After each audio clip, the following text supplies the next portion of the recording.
pag-usapan natin to mga bisap, no? Yung latest niya. Pagkapwesto ni Cayetano, gulo sa Senado. Nakakahiya. Kapwestuhan pa lang ni pangalan dito. Pagkapwesto ni Cayetano, nagkagulo-gulo na sa Senado. Nakakahiya nga talaga.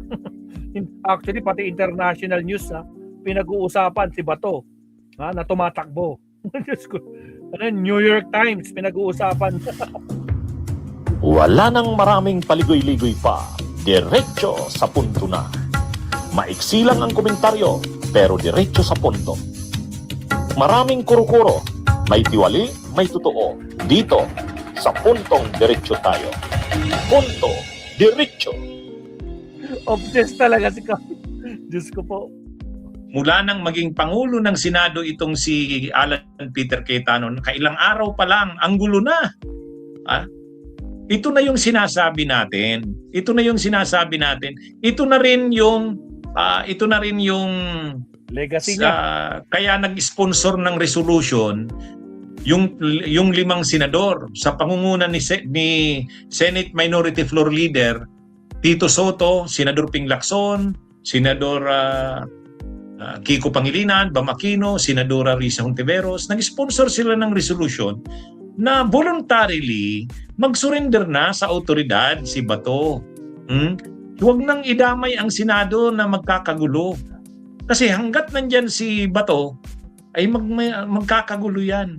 At ito namang si Cayetano bilang presidente ng Senado, yung kanyang ginawa na bigyan ng protective custody si Bato, wala namang legal basis yun. At magdadala yun ng kaguluhan sa Senado. O tingnan nyo ngayon. Tingnan nyo ngayon ang nangyari. Tingnan nyo ang nangyari ngayon. O syempre, poprotektahan nila si Bato. Ang problema, yung Korte Suprema, hindi grinant yung TRO, yung temporary restraining order ni Bato. Di siyempre, dahil walang temporary restraining order, posibleng arestuhin na si Bato. Ngayon, siyempre, mukhang planado na rin naman yan, malamang lang parang malamang planado na yan ang kampo nila Cayetano at Bato yung nangyari. Pinasok daw ng armadong kalalakihan ang Senado para arestuhin daw si Bato. Sila kayo may nakita na yung armado. Unang-una, paano makakapasok yung mga yun? Paano makakapasok? Unang-una, saan manggagaling yung mga armadong kalalakihan? Ang may kakayahan lang na pumasok sa gobyerno ay sa Senado, dalawa. Dalawa lang ang kayang pumasok sa Senado. Una, pwersa ng gobyerno. Pangalawa, kagagawan mismo ng nila Bato at sa kanila Cayetano. Yun lang ang pwedeng pumasok doon. Dalawa lang. Bakit? Kasi pag pwersa ng gobyerno, kaya mo bang kontrolin ang pwersa ng gobyerno?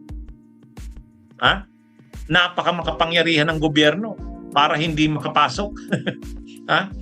Yung CIDG, yung PNP, yung NBI, kung gustong pumasok yan, makakapasok yan. O yun ang may kakayahang pumasok. Pero sinabi na kasi ng NBI na wala silang taong pumasok sa Senado. Ang PNP rin, hindi rin papasok doon kasi hindi naman interesado ang PNP na arestuhin si Bato. Kaya nga sinasabihan ni Trillanes, hindi natin alam kung kakampi ba natin to si Junbic o hindi. Nagsalita na ngayon ang Pangulong Marcos, wala daw order. Hindi niya inorderan ng NBI, hindi inorderan ng PNP, ang CIDG. Kaya walang pumasok na mga hindi kagagawa ng tao ng gobyerno yon. So sino pa ngayon ang may kakayahan na pumasok doon? Ang ikalawa pang may kakayahan pumasok doon, tao nila Bato, tao nila Cayetano. Siyempre, bakit? Military yan si Bato, dati yan PNP chief. Alam niya yan, kaya nilang gawin yan. At sino ang makakakontrol ng pagpasok? USAA. Yung USAA. O sino ang may kontrol sa USAA? Liderato ng Senado. Sino ang Senate President? Si Cayetano. Sino ang may kontrol ngayon ng mga galawan sa Senado? Siyempre, yung Senate leadership. Sino na ang Senate leadership ngayon? Yung mayorya. Itong grupo nila Cayetano, nila Marcoleta, nila Padilla, yan yun. O ngayon, may pumasok daw na armadong kalalakihan, nagkabarilan daw. Bakit hindi man lang hindi man lang nagkabarilan kung sino ba yung nagkabarilan na yun? Hindi nga malaman sino nagkabarilan. At may pumasok na armadong kalalakihan, hindi alam kung sino yun, nasaan na yun. Kung paslap tol, dito ka na sa Buenas. Secure at legit. May 20%. Maraming katanungan. Ay nung unang-una yung pagpasok ni Bato, sino may kagagawan? O ngayon nagkakaanuhan na. Ang nagpasok noon, sumakay daw sa sasakyan ni Senadora Pia Cayetano. Sabi ni Senador Ping Lacson. O sabi naman ni Pia Cayetano, hindi ko alam yun. Hindi ako yan. Pero sabi naman ni Alan Peter Cayetano, siya daw. Siya daw ang nakakaalam ng pagpasok ni Bato. Kita nyo? Ibig sabihin, yung pagpasok ni Bato nung isang araw, planado ni Cayetano at saka ni Bato. O ito na namang pangyayaring ito, kaninong plano to? Alam na din. Kung nagawa nila yan nung isang araw, hindi pa nga sila ang nasa liderato ng Senado. Kung nagawa nila yan ng patago, minorya pa lang sila, sila lang, hindi pa sila yung liderato ng Senado. Lalo na ngayon na liderato na sila ng Senado, magagawa na nila ang gusto nila. Kontrolado na nila ang security ng Senado, kontrolado na nila ang mga andon, kung anong gagawin. Kaya ito, mga kabunyog, itong nangyayaring itong sa Senado, marami pang mangyayari dyan.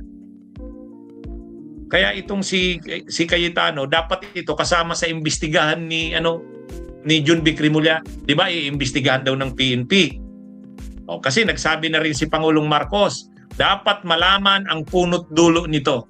Sino ba ang nasa likod ng pangyayari na yan ngayong gabi sa Senado? Kung iimbestigahan nyo yan, yung mga senador mismo, kailangang imbestigahan. Di ba? Isama niyong imbestigahan yung mga senador mismo, lalo na ang Senate President na si Cayetano. Lumabas lang naman yung mga pangyayari na yan ngayong gabi dahil sa yung TRO, hindi igrinant ng Korte Suprema. O siyempre, isisecure nila si Bato de la Rosa. At anong dapat na pag-secure kay Bato? Dapat maglabas ang Korte Suprema ng TRO. Kailan maglalabas? Pwedeng bukas, pwedeng sa sunod na araw. Paano mo mapipressure ang Korte Suprema na maglabas ng TRO? Pag nakita ng Korte Suprema na mayroong kaguluhan, nagkakagulo na, maglalabas na siya ng TRO. Kaya nga nung nagkakagulo, may kumakalat na sa social media, sabi ni Attorney Paulo Panelo, sa Korte Suprema, sana maglabas na kayo ng TRO, magulo na. Sabi ko, parang yata ito, scripted. Di ba, mga kabunyog, mga kababayan? Ano ito? Kaya, kung kailangang mag-imbestiga, ano ba ang punot dulo? Ano talaga ang nangyari kanina? Dapat isama sila Cayetano. Yung mga senador mismo yung mayorya ngayon. Si Amy Marcos nga, may sinabi pa May sinabi pa, sabi ni Amy Marcos, may nakausap daw siyang mga ahente ng NBI. Ang order daw sa kanila. Ang order daw sa kanila ay mag-arrest, anong sabi dito? Ito. Sabi ni Amy Marcos, sabi ng NBI agents, inutusan sila na arestuhin si Bato kahit pa may mamatay. Ayan yan. Nag-post niyan si Amy Marcos kanina. Ito, nanggagatong pa to. Ano ito, mga kabunyog, mga kababayan? Kaya, dapat imbestigahan talaga ng gobyerno yung nangyari na yon. Okay, may order naman na si Pangulong Marcos, sabi, malaman talaga dapat ang punot dulo, ano talagang nangyari. Tama lang, pero dapat isama yung mga liderato ng Senado mismo. Sila Amy Marcos, sila Rubin Padilla, nakakaduda yung mga pangyayari na yan. Sa totoo lang. Diba, mga kabunyog, mga kababayan? Okay, magandang araw sa inyong lahat. Mabuhay po tayo. Salamat, Atty. May isisingit ako, guys, na isa. Ito, nakita ko lang, no? Tingnan nyo. Anong reaction nyo dito? Wait lang, puntang ko lang sa wall ko. Nasa wall ko na Video ito, video. O, ito, Mabsat, ito pakita ko sa inyo. Saglit. Bago tayo mag next topic, pakita ko muna sa inyo to. Mga Kabsat, sabi dito sa video sana? Bakit nakaibunyog ulit tayo? Bali. Sorry naman. Ito, Kabsat, wait, tanggalin ko yung background music para malinaw. Tanggalin ko yung background music para malinaw. Ito, Kabsat, itago nyo ang CCTV. Sino may sabi? According dito sa 94.5K5 News FM Kalibo, mga kakabsat. Meron recorded dito 1 minute 33 seconds. Sino to? Ito na yung Sergeant at Arms ng USAO. Pumunta siya dito sa Pwede na lumabas? Pwede na bang lumabas? I just want to know, sino Tinatanong niya yung Sergeant of Arms, nandyan si Cayetano, nandyan yung Sergeant of Arms. So, siya yung kumasa, nakita natin yung naka full gear tapos kumasa, kasama yung mga parang sundalo green, mga pulis yata, hindi ko lang basta nakasundalo or mga marines yata yung mga yun Si Loren Ligarda yung kausap niya. Nasa lens po kasi, malapit na sa natin, sa exit na rin. nakuha ng CCTV? Nakuha. Baka may makuha po tayo mga recommend. Itago niyo yung CCTV. Ops! Narinig niyo yun? Itago daw yung CCTV, sabi ni Jinggoy Estrada. Bakit itatago yung CCTV, Jinggoy? Hala ka ta. Exactly. Sino? Kami po, kaya Sa Asha Marines. sa Marines po. Ang NCR. Ano ba? Nakuha. Baka may makuha po tayo mga recommend. Itago niyo yung CCTV. Narinig niyo? Narinig niyo ba? O ako lang nakakarinig. Narinig niyo ba yung sinabi ni Jinggoy? Paano kaya ang gagawin nila kapag kaso ni Aimee sa USA ang papatay niya sa Trajano para maituloy dito sa Pinas? Sabi naman ni Kabsat Roger. Narinig niyo ba si Jinggoy? Isa pa, last. Nasa loob. You know? Nasa lens po kasi, malapit na sa natin, sa exit na rin. Nakuha ng CCTV? Nakuha. Baka may makuha po tayo mga recommend. Itago niyo yung CCTV. Jinggoy, bakit kailangan itago yung CCTV?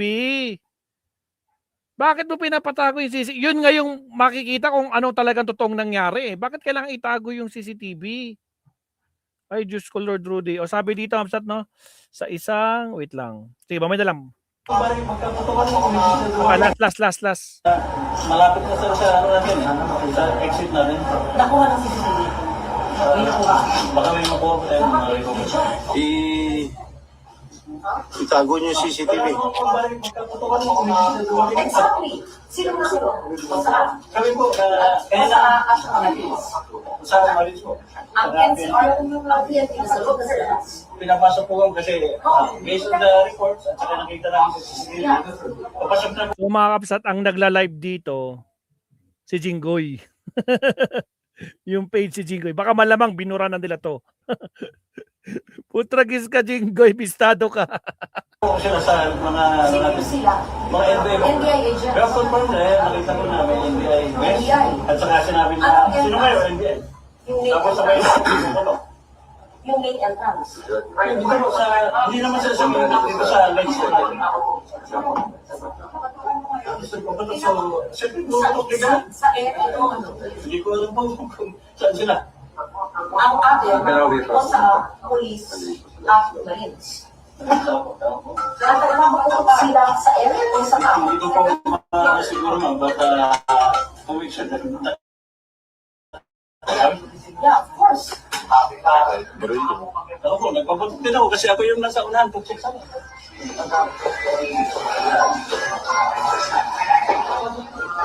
Marcoleta. Sabi nga mga kapsat, Diyos ko Lord Rudy. Nako po, Jinggoy. Anong ibig mong sabihin? Bakit mo pinapakon yung... Exit na. Wait lang, ano ba yan? Stephen Lee, oh. Diba, sabi dito, itago niyo ang CCTV, Senator Jingo Estrada. Umani ng iba't ibang espekulasyon ang naging bahayag ni Senator Jingo Estrada sa isang video na kumakalat online. Sa video, makikita ang pagtitipon ng mga senador ng isang kwarto kasunod sa insidensya ng putukan sa loob ng Senado. Habang nag-uusap ang ilang mga individual, ay mariing ang pagbiglang pagsabi ng senador na itago nyo ang CCTV. Kaya nga narinig natin. Dahil dito, marami ang nagtatanong kung ano ang ibig sabihin ni Senator at bakit nga ba kailangan burahin yung CCTV? Para walang ebidensya? Ay, Diyos ko, Lord Rudy. Ano masasabi niyo, mga kabsat? Sir Leonardo, Diyos ko po. Nako po, maestro, itag mo nga yung NBI sa clip na yan. Hindi, nakakunya, ang dami na, kumalat na to. Nakakuha na to. Oh, dito, kalibo, ito. Ang daming followers ito, 244 followers. Oh, silang nag-post. K5 News. Oh. Ang daming shares dito, maraming shares. So, ayan, nakita ko lang yan, Diyos ko Lord. Oh, so, ano masasabi nyo dyan? Diyos ko Lord, Rudy. Ay, gravity. Oh, ito naman, may ito pa, update. Nakikiusap si Senador Bato de la Rosa na magpakustudiya sa Philippine National Police. Sinabi po yan ni Senate Sergeant at Arms Mau Aplasca sa GMA News. Narinig yan ni Aplasca sa pulong ni de la Rosa kay PNP Chief Jose Melencio. At kapapasok lang po na balita, nakikiusap si Senador Bato de la Rosa na magpakustudiya sa Philippine National Police. Sinabi po yan ni Paano siya magpapakustudiya sa Philippine National Police? Lumipad na. Nag-fly away na. Ang tanong, saan napunta? Sergeant at Arms Mau Aplasca sa GMA News.